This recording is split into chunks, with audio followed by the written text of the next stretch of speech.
So I wanted you to see this Ford F-150, old school, right? 1998. And originally I came in here to replace this blinker module and found out that the new blinker wasn't going to work anyway, not completely, because the bearing down in here, that bearing turned out like this. It was completely wallowed out and ruined. Okay, to get your steering wheel off, you need this 8mm bolt out of that hole, and if yours has it, it's going to have this plastic cover that you've got to pop out of there first, and then put your 8mm, I'm sorry, not to get your steering wheel off, but to remove the outer cap. So you can take this off once you've removed an 8mm bolt there and one on the other side as well. And once you get those bolts back in there, these are just little, these are both circles, so they can go on either side. It's not going to matter where you got it from.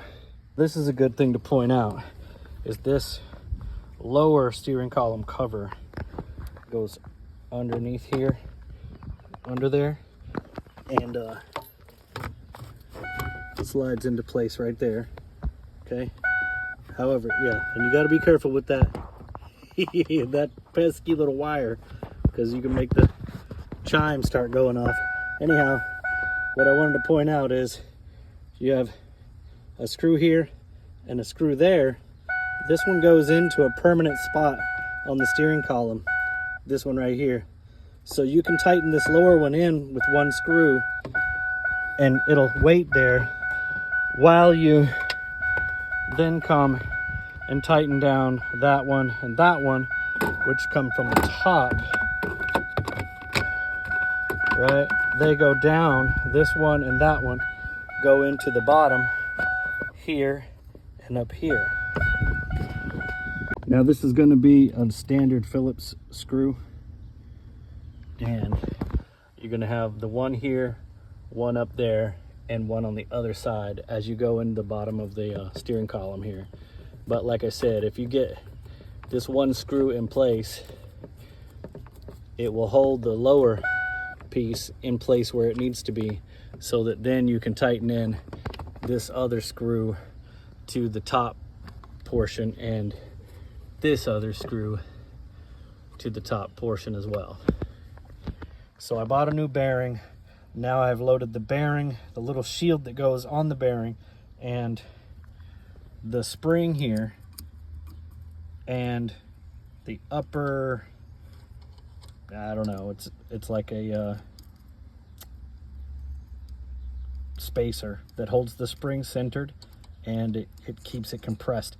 And now this C-clamp here, the bearing in the top center goes in first, then the bottom left retainer ring goes on top of the bearing, and that creates a flat surface for the spring to ride on.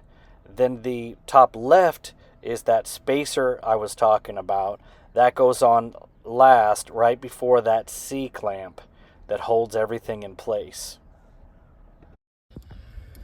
What you need to see is when you put this C-clamp back on, it'll slide down to this right here, this little groove, and then you need to bang it on past that. So once the C-clamp slides in further, there's another groove that it will lock into. But you've got to use some kind of long-reaching socket, O2 sensor socket or something like that. And I'm going to try to demonstrate that for you, see if I can get this C-clamp pushed in until it hits that second notch. Okay, as you can see, I've got an O2 sensor socket here. Just put it right on there, and when you push, you can tell. Let's see if I can get out of the shade, or out of the... Did you see it move? So now all you need to do is hit that with a hammer until it stays down in that lower, once it stays down in that lower groove, you're good to go. Wow, much easier than I thought. I just hit it one good time and it pushed down. Now you can easily see the first groove where you started at, and now the second groove where it got stuck in there. And that's how you can press that spring down and get your bearing loaded down in there where it should be. So now you put this bad boy back together. Yeah, next thing you want to do is make sure that you put this back on the way you took it off. And on mine, this plug was down on the lower right of the center of the steering column. So this is going to go back on like that. And then this, you need to have it spun to the top so that it matches up with your steering column if you parked straight.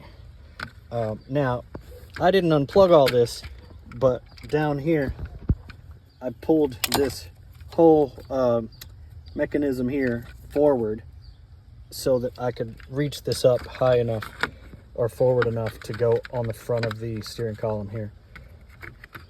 Okay, so it should sit like that, and then plug in your steering wheel and put your center bolt back in there, that right there.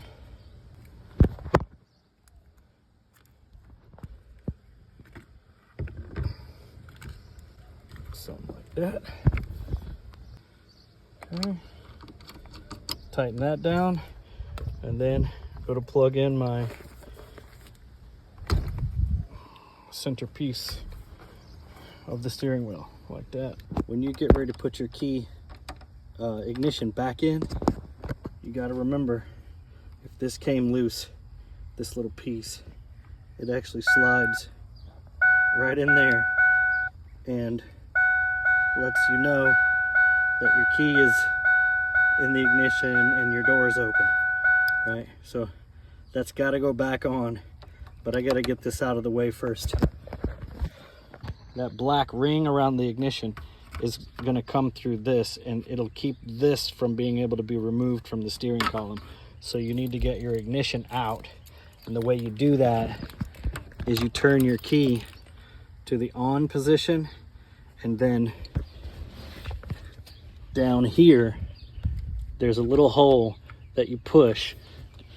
Through that hole you're going to push this little ball bearing right here, and it'll release this out. But you've got to have your key in the on position, but when you stick it back in, that little ball should line back up underneath this hole inside there. See that ball? So now you know it's in the right place. And again, remember to keep this wire in position right in that little notch, otherwise your doorbell dingy thing is going to continue to chime no matter what you do.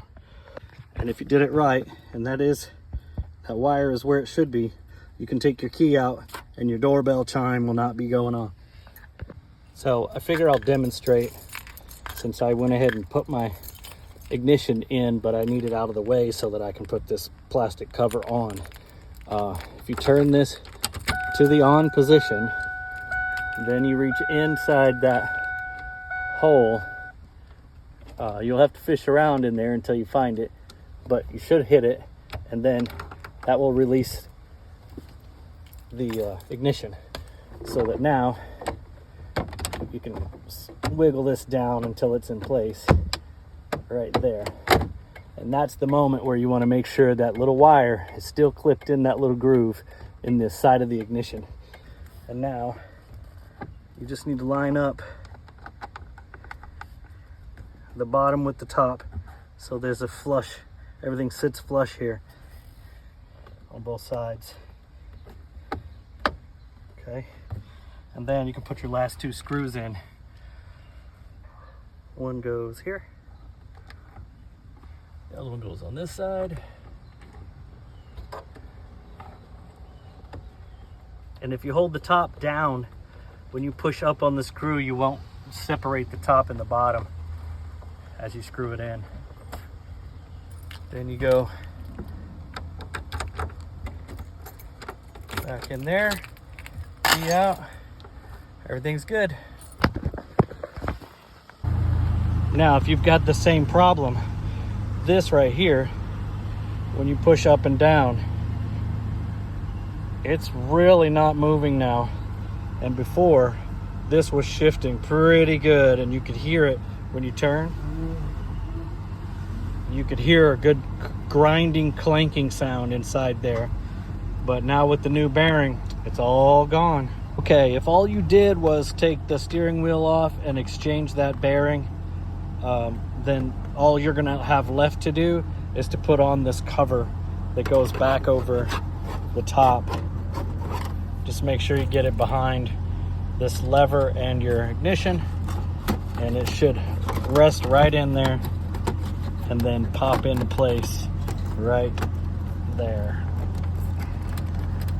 This is the part number if all you buy is the bearing. However, you can also buy the whole kit with the spring and everything. Hey, thanks for watching. If this video helped you out, hit the like button so more people can find it. Don't forget to subscribe, and if you know anyone who's working on the same issue, share this with them. Could save them a lot of time.